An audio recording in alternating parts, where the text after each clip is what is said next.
Hey, what's up everybody? How's it going? Welcome back to the channel. Thank you for hanging out with me today. Firstly, apologies, this video has been a long time in the making. We've recently moved houses and it's been pretty hectic these last few months, so it's good to finally get back on and do something productive on the channel. Anyways, I've had this guy for a while and I'm just keen to show you the unboxing and review.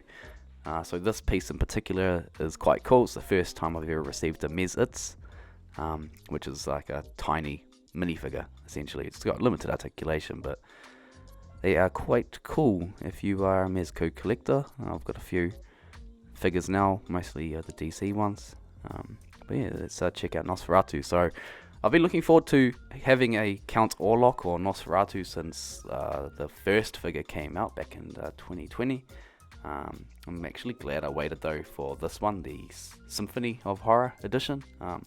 It's basically just a variant of the original release, with some alternative accessories, and we'll check out those in a minute. Here's the box art though. I really like this art. It sort of glows in the dark almost in my room. I'm not sure if that's intentional or not, but where I've got the box displayed, it sort of looks like it's glowing at night, which is quite cool. Mezco always go, out of the way to create some really cool boxes for their figures, and this one's no different. So a quick look at the unboxing here. You can see all the various accessory trays, and it also comes with a cool little art print, so you can take out and display if you want to. I haven't done that yet. I'm still unboxing a lot of stuff at the moment. The house is a bit of a mess, so less clutter the better. So here's a quick look at all the accessories out. So there's Count Orlok or Nosferatu. I didn't even know about this dude until the Mezco figure came out back in 2020 and sort of got me hyped, because you don't seem to get a lot of 1/12 scale vampire figures. So this dude's kind of like the ultimate vampire, especially this one, because it's the colors are sort of what I would think of when I'm thinking of a vampire. So yeah, looking forward to getting him out soon and taking a look at what he looks like. You can see there's a hat. He's got a hat on this one as well, and then a whole bunch of rats, a lantern, some of the same accessories as the first release. I can't remember if that hat was. I'm pretty sure it was, but it also comes with an alternative head, which is quite cool, of him screaming, like with his fangs out and stuff, as you can see, and also a burning head sculpt, which is cool because it just offers you different options, for displaying him. So the red and the black, I'm sure the original release is quite more of a grayscale one from what I've seen in video reviews and stuff. I just missed out on getting that one and regretted it, not hunting one down on eBay when it was still relatively cheap. But I'm glad that this came out again, because I do, like I said before, prefer this one more. Yeah, it just comes with more display options for me personally. Like, I do like the coffin of the original release, and I'll probably try and track that down at a later stage. But I'm more than content with this one, to be honest with you. This is what I think of when I think of a vampire figure, So this is quite cool. It's a smoke effect. I'm sure it's come out before of Gomez figures. Maybe some of this, like the other Rumble Society stuff. You can actually put the bats into the little holes in the front. I'll show you that in a second. It's just clear plastic. It's relatively light.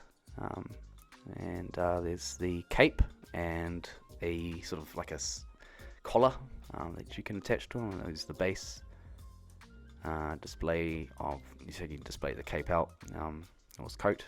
And these are quite cool new accessories for this release. These are 2 wolves and a few of the bats. The wolves have got some really cool attention to detail on their paintwork. Yeah, they just look really cool. And again, the display options that you can have with these 2 pieces alone is incredible. Just offers so much variety.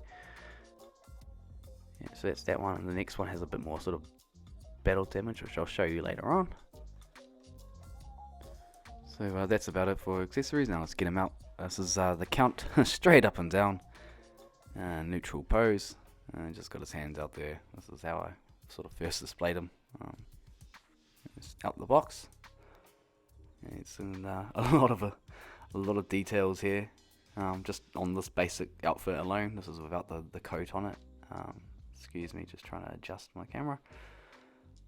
Yeah, so let's take a closer look. So he's got just really creepy eyes. He kind of looks like a rat, and I think that's intentional. It's like the Door of the Plague and stuff. I've watched like the original movie. Sorry, excuse me, trying to adjust the camera. I watched the original movie a few years ago when the first figure came out, and like I'm still surprised by the quality of that whole film to this day. Still think about it a bit. In the intro opening of this that Mezco had put up, I felt they really did it justice, but it was cool to see him being a bit more agile and moving around a little bit, crawling up the wall. Speaking of agile, let's check out his articulation. So the Count here has pretty decent articulation, to be honest with you. Not as good as I would hope, but like obviously the clothes and stuff restrict quite a bit of the articulation, especially regarding like the torso and the hands and arms and stuff. Oh, not so much the hands, sorry, but definitely the shoulders there. But you sort of put it out there around a 90-degree angle. There's actually quite good torso ab crunch articulation going forward, and a little bit there backwards. Not so much on the head, disappointingly. It sort of just rolls. As you can see, it doesn't have too much range.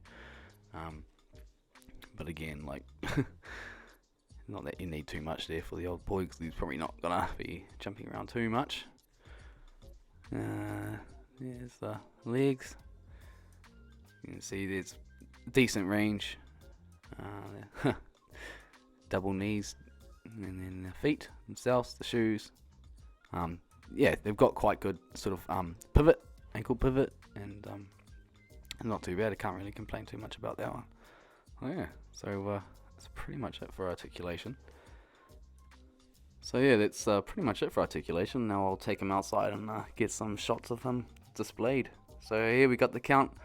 This is an outdoor shot with the cape on, and yeah, and the new head. Yeah, I just think he just looks awesome. This is kind of how I've got him displayed full time on my display. The neutral face is cool, but this is definitely, when you think of vampires, you know, and that's kind of what I would imagine in my head. Again, the wolves are awesome, and I think them alone sort of just adds the value up of this entire set. Yeah, I mean, look at that. It just looks menacing, which is awesome. So tons of display options.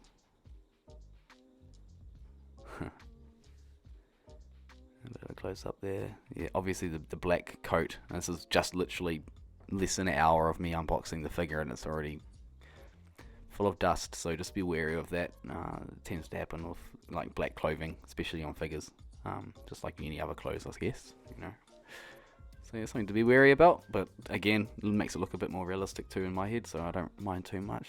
Here's another pose of just the Nosferatu and one wolf, a bit more of a neutral pose.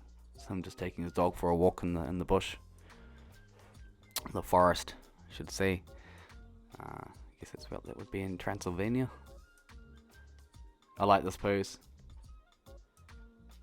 this display. He's just noticed something in the distance, and the wolves come out from behind him, out of nowhere. I don't know. But again, just tons of, display options in this set. There's the Count in his hat. I don't mind the hat, to be honest. I mean, I'm not going to have him displayed in it. But again, it's another piece, it's another included accessory that you can find uses for down the road, either with this guy or I probably won't fit on much other figures, to be fair. But if you want to have a friendly looking vampire at the pub, there you go. This old codger. Oh, now this one's the cool head sculpt. Again, probably won't display him in this one, but it's so cool that this is included.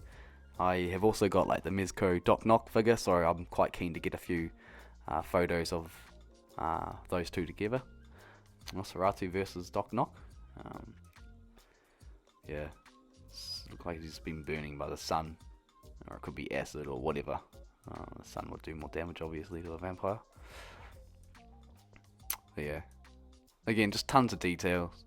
I'm not too sure how hard this guy is to pick up anymore. I've obviously left this review quite late, but for anyone still looking out there and wanting to pick up this piece, I hope you find some value in this, because it's definitely worth getting. And I imagine it's still only going to go up in price as people, get more into collecting the 112 scale game. So here's the Count again. He's ready to pounce onto some petite fool. Mr. T reference. Yeah. This looks awesome. I think it's time to get the Count out versing some superheroes, eh? So first up we got the boys, the brothers, versus Count Nocturnal. Count Orlok, or Nosferatu, the first vampire, or something like that. These are the Revoltech Ninja Turtles. I just feel like they really scale well with, most 6-inch or sort of 112 scale figures. And plus, they're just awesome. Like, just that set alone is well worth it. I might do a review on that in the future if you're keen. This is Hellboy versus Nosferatu. I thought this was going to be quite a cool little display or pose. Obviously, Hellboy would be fighting Nosferatu if he ever encountered him in the comics. So here's my version of that. And next up is the Bat versus a Bat. So yeah, this is what they'll do if they're fighting. Obviously, Count will bring his wolves out, try and rip Batman up. Who would win? Let me know in the comments below. I know it's happened before, but this is a different vampire, people, so let me know what you think would happen. Oh, bit closer up. Bat's getting ready to give him a bruiser. Don't know how much good it would do, but anyways, Bruce will try. Again, let me know who you think would win. So again, supernatural figures. You gotta bring out old Cap, zombie Cap. This is my son's piece. It's quite a cool figure, to be honest, from Marvel Legends. But yeah, he's giving Cap some orders, and Cap obviously doesn't understand what the hell he's saying. Anyways, I think that brings this video to an end. I'll close off on some final photos, but just again, thank you for watching this video. I know it's late, but I appreciate it, and hope you can find some value in this if you're out there looking for a Nosferatu. Cool. Anyways, take care. Peace.